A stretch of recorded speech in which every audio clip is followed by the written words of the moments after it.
بے شک میری نماز، میری قربانی، میرا جینا، میرا مرنا اللہ رب العالمین، اس رب کے لیے ہے جو تمام جہانوں کو پالنے والا ہے۔ فرمایا جینا بھی اللہ کے لیے ہے، مرنا بھی اللہ کے لیے۔ قربانی کا مفہوم صرف اتنا نہ سمجھیں، اس کا فلسفہ سمجھیں۔ قربانی کا مفہوم صرف اتنا نہیں ہے کہ آپ نے ایک جانور خرید لیا تو آپ نے اس کو ذبح کر دیا۔ قربانی کا مفہوم یہ ہے کہ اللہ کی رضا کے لیے قربانی کرنی۔ اس ذات کی بلندی کو دیکھیں، اس کے مقام کو دیکھیں، اس کے مرتبے کو دیکھیں، پھر اس کی عطاؤں کو دیکھیں، پھر ہمارے بن مانگے اس نے ہمیں کیا کچھ دیا، اس کے نوازنے کو دیکھیں۔ قربانی کا مفہوم تو رب کی رضا کو پانے کا نام ہے۔ وہ کتنا اعلیٰ ہے، تو جب اس کی بارگاہ میں تحفہ بھیجنا ہے تو پھر آپ نے جانور کو پیش نظر نہیں رکھنا، پھر تو آپ نے اس مالک کو پیش نظر رکھنا ہے کہ جس کے شایان شان ہم کچھ پیش کرنے کی صلاحیت اور قابلیت نہیں رکھتے۔ تو اللہ کی ذات کے شایان شان دیکھیں نا، قرآن مجید نے ایک سوچ ہمارے ذہنوں میں پیدا کی۔ فرمایا اگر تم چاہتے ہو نا کہ تمہیں بھلائی ملے، تم درجہ ابرار میں داخل ہو جاؤ، ان الابرار لفی نعیم، وہ ابرار جنہیں اللہ جنت میں داخل کرے گا، تم بر تک پہنچ جاؤ، تو پھر فرمایا لن تنالوا البر حتی تنفقوا مما تحبون۔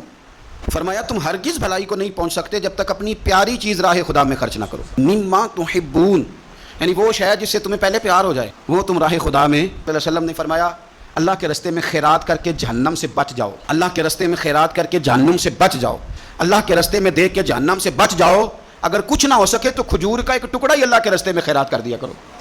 اگر یہاں بھی ذوق یعنی کھجور بھی پوری نہیں، کھجور کا ایک ٹکڑا۔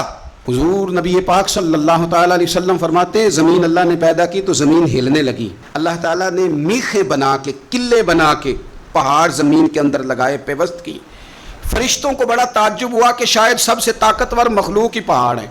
اللہ نے لوہا پیدا کر دیا، پہاڑوں کو گویا کاٹ کے رکھ دیا۔ فرشتے سمجھنے لگے سب سے زیادہ طاقتور ہی لوہا ہے۔ اللہ نے آگ پیدا کر دی، لوہا بھی پگھلا دیا۔ فرشتے سمجھنے لگے شاید سب سے زیادہ طاقتور آگ ہے، رب نے پانی پیدا کر دیا، آگ بھی بجھا کے رکھ دی۔ فرشتے سمجھنے لگے سب سے طاقتور شاید یہ پانی ہے، رب کریم نے ہوا دکھائی، ہوا نے پانی کا رخ بدل دیا۔ فرشتے بار بار تعجب کر رہے تھے تو رب کریم نے فرمایا کتنا کچھ سوچو گے، میں تمہیں بتا ہی نہ دوں سب سے زیادہ طاقتور کون ہے؟ یا اللہ بتایا جائے تو فرشتوں کو میرے رب کریم نے فرمایا ان ساری چیزوں سے زیادہ طاقتور تو میرا وہ بندہ ہے جو سیدھے ہاتھ سے صدقہ دیتا ہے اور دوسرے کو پتہ بھی نہیں چلنے دیتا۔ بڑا طاقتور ہے وہ، بڑا مضبوط آدمی ہے وہ۔ پاک علیہ الصلوۃ والسلام نے فرمایا یہ جو سخاوت ہے نا، اس کی جڑیں جنت میں ہیں۔ اس نے سخاوت تھام لی، گویا اس نے تھام لیا وہ درخت جس کی جڑیں جنت میں، اور یہ جو کنجوسی اور بخیلی ہے نا، بخیلی کی جڑیں جہنم میں۔ اس نے اس کو تھام لیا، اس نے دوزخ کو تھام لیا۔